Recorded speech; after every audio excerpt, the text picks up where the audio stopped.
తీసి పెట్టుకోండి, నేను చెప్పేటప్పుడు చదవాలి. ప్రసంగి పుస్తకం 12వ అధ్యాయం ఆ యొక్క 7వ వచనం బాగా గమనించంటే, రాజమ్మ గారు శరీరం ఇక్కడ ఉంది, అట్లయితే రాజమ్మ గారి యొక్క ఆత్మ ఎక్కడ? రాజమ్మ గారి యొక్క ఆత్మ ఎక్కడ? అది చాలా ముఖ్యం. రాజమ్మ గారి యొక్క శరీరం ఇక్కడ ఉంది, చలనం లేదు, కదిలింపులు లేవు, ఏం చేయడం లేదు. ఇప్పుడు మనం మాట్లాడేదంతా ఆమెకేం వినిపించదు, ఎందుకంటే ఆమె శరీరములలో ఏమి లేదు, ఆత్మ లేదు. సో రాజమ్మ గారి యొక్క ఆత్మ ఎక్కడ పోయి ఉంటుంది? చదవగలరా 7వ వచనం? మన్నైనది వెనుకటి వలె మరలా భూమికి చేరును. మన్నైనది వెనుకటి వలె మరలా భూమికి చేరును. ఆత్మ దాన్ని దయచేసిన దేవుని యొద్దకు మరలా పోవును. బాగా వినండి. ఆత్మ దాన్ని దయచేసిన దేవుని యొద్దకు మరలా పోవును. అట్లయితే రాజమ్మ గారికి ఒక ఆత్మ ఉంది, అవునా? మనందరికీ కూడా ఉంది ఆత్మ. రాజమ్మ గారికి ఆత్మ ఉంది. ఆ ఆత్మ ఎక్కడికి పోయింది? అమ్మగారు యేసుక్రీస్తును నమ్ముకున్నారు కాబట్టి, ప్రభువును నమ్ముకున్నారు కాబట్టి, ప్రభువుకు తమ జీవితమును సమర్పించారు కాబట్టి, అమ్మగారి యొక్క ఆత్మ దేవుని యొద్దకు వెళ్ళిపోయింది. దేవుని యొద్దకు వెళ్ళిపోయింది కదా. ఇప్పుడు రాజమ్మ గారి యొక్క శరీరం మాత్రమే ఇక్కడ ఉంది. అంతటితో అయిపోలే కథ. రాజమ్మ గారికి ఇంకొకటి ఉంది, దాని పేరు ప్రాణం. In English soul. Spirit, soul, body. చెప్పండి, స్పిరిట్, సోల్, బాడీ. ప్రాణాత్మ, శరీరం. తెలుగులో అంటాం ప్రాణాత్మ శరీరం. తమిళ్లో சொல்லுன்னா ஆவி ஆத்மா சரீரம். ராஜம்மாவுடைய சரீரம், அதுல 3 பாகங்கள் இருக்கின்றது. ஒன்று ஆவி, இன்னொன்று ஆத்மா, இன்னொன்று சரீரம். அந்த சரீரத்தை தான் நம்ம இங்க பார்க்கிறோம். ஆவி தேவன்கிட்ட போயிடுச்சு. இப்ப சரீரத்தை வச்சுக்கிட்டு தான் நம்ம உட்காந்துருக்கிறோம். இப்போ அப்படியே నైట్ வச்சுக்கலாமா? రాత్రి ఇక్కడ పెట్టుకుందామా? ఏం శబ్దమే లేదు, పెట్టుకుందామా?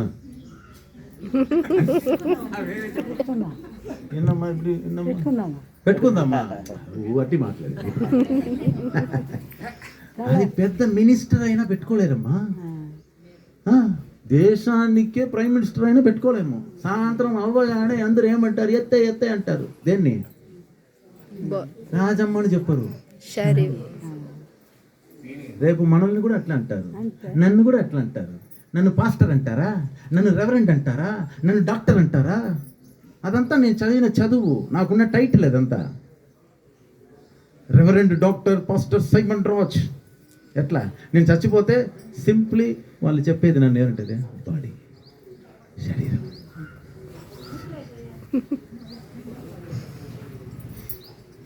చాలాసేపు అయిపోయింది. సో రాజమ్మ యొక్క శరీరము ఇక్కడ ఉంది, రాజమ్మ ఆత్మ ఎక్కడ పోయింది?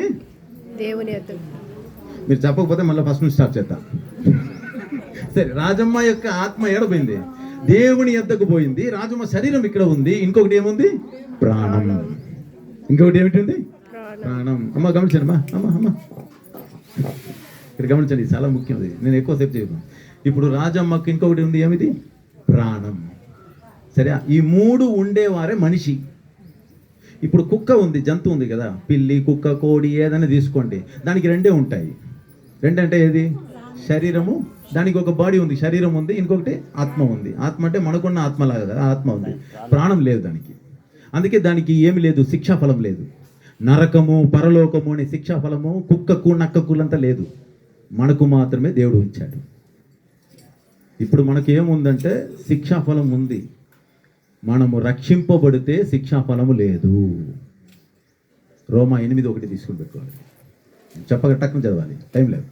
బాగా ఉంచండి. ప్రతి మనిషికి ఈ ప్రాణం అనేది ఒకటి ఉంది కదా. ఆత్మ, ప్రాణము, శరీరము. సరియా? శరీరం ఇక్కడ ఉంది, రాజమ్మ శరీరం ఉంది. రాజమ్మ ఆత్మ ఎక్కడికి పోయింది? దేవుని యొద్దకు పోయింది. అది ఎవరు మన కంటికి కనపడదు. మీరు ఒకవేళ నన్ను అనవచ్చు, నువ్వు అన్ని అబద్ధం చెప్తున్నావని. అట్లే అనుకోండి, పర్వాలే. ఎవరు చూసినారు అంటారు, అట్లే అనుకోండి, పర్వాలే. మన జీవితమే నమ్మకము, నిరీక్షణ. దూరంగా పోయిన నాయన, తెల్లవారితో డ్యూటీకి పోయిన నాయన సాయంత్రం వస్తాడని మన పిల్లలకు నమ్మకం ఉంది కదా. జీవితమే ఫెయిత్, జీవితమే నిరీక్షణ, నమ్మకం. అట్టనే జీవితం ఇది కూడా. నువ్వు నమ్మినా నమ్మకపోయినా జరగవలసింది ఇదే. సో కాబట్టి ఇప్పుడు చదవండి. కాబట్టి బాగా వచ్చండి. కాబట్టి ఇప్పుడు క్రీస్తు యేసునందు ఉన్నవారికి ఏ శిక్షా విధి లేదు. There is no punishment. There is no punishment. What a blessing!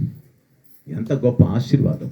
యేసుక్రీస్తుని ఎవరైతే నమ్ముకున్నారో వారికి ఏం లేదు, శిక్షా ఫలం లేదు. ఇప్పుడు మీరు చెప్పండి, రాజమ్మ యేసుప్రభుని అంగీకరించింది కదా సొంత రక్షకునిగా. ఇప్పుడు రాజమ్మకు శిక్షా ఫలం ఉందా? నీ పేరేం పాప? మహతి. ఏం చదువుతున్నావు? 8th క్లాస్ చదువుతున్నా. బాగా చదువుతున్నావా? ఇప్పుడు రాజమ్మకు శిక్ష ఫలం ఉందా? రాజమ్మ మీకేం కావాలి? అవ్వ కావాలి. Very good, very war. అవ్వ కావాలి. ఇప్పుడు మహతి చెప్తోంది, రాజమ్మ నాకు అవ్వ కావాలి. ఇప్పుడు రాజమ్మ అవ్వ శిక్షా ఫలము లేవు గనుక ఆమె ప్రాణం ఎక్కడికి పోతుంది? పరలోకం అన్నారు. ఇంకా పరలోకంకి పోలే. ఆమె ప్రాణం ఎక్కడికి పోతుంది అంటే పరదేశకు పోతుంది. పరదేశ్ అంటే ప్యారడైజ్, నెమ్మదిగా ఉండే స్థలము. మా బాగొచ్చండి. యేసుక్రీస్తు సిలువలో వేలాడుతూ ఉన్నాడు. యేసుక్రీస్తు ఎక్కడ వేలాడుతున్నాడు? సిలువలో. ఒకవైపు ఒక దొంగ, మరొక వైపు ఇంకొక దొంగ. ఇద్దరు దొంగలే. వారు చేసిన తప్పుడు పనులకు, పాప కార్యములకు వారికి శిక్షాఫలం విధిస్తున్నారు. సిలువ శిక్ష, మరణం. ఎవరికి? యేసుక్రీస్తుతో కుడివైపు ఎడమవైపు ఇద్దరు దొంగలను సిలువ వేశారు. కాబట్టి యేసుక్రీస్తు సిలువలో ఏం చేస్తున్నాడు? వేసినాడు. కానీ యేసుక్రీస్తు ఏ తప్పిదము చేయలే. ఆయన ఏమి చేయలే. కానీ ఆయనను ఏం చేశారు? సిలువ వేశారు. ఆయన ఏం చేశారు? సిలువ వేశారు. ఇప్పుడు యేసుక్రీస్తు సిలువలో మౌనంగా ఉన్నాడు. ఆ నొప్పులను సహించుకుంటూ, ఆ శ్రమలను భరించుకుంటూ, అవమానభరితుడై యేసుక్రీస్తు నోరు తెరవకుండా అన్ని సహించి ఇట్లా ఉంటే, ఈ ఇద్దరు దొంగలు మారి మారి మారి యేసును ఏం చేశారు? తిట్టేస్తా ఉన్నారు. నువ్వు పెద్ద రక్షకుడు అంటున్నావు, ఈ సిలువ మీద ఇట్లా నిన్ను నువ్వు మొదట రక్షించుకో, మమ్మల్ని కూడా రక్షించుకో అని అంత హీరోయిజం చూపించము అంటున్నారు వాళ్ళు. వాళ్ళకి తెలియదు, వాళ్ళ దొంగలు.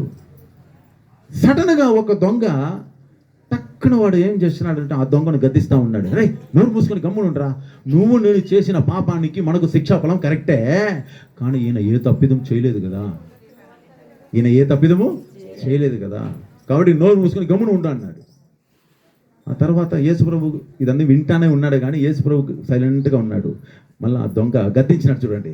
ఆ దొంగ ఏం చేసినాడు? వాడు కూడా తిట్టాడు యేసుప్రభును, కానీ ఇప్పుడు ఆ దొంగను గద్దిస్తూ ఉన్నాడు, నువ్వు ఆయనను ఏం తిట్టవద్దని.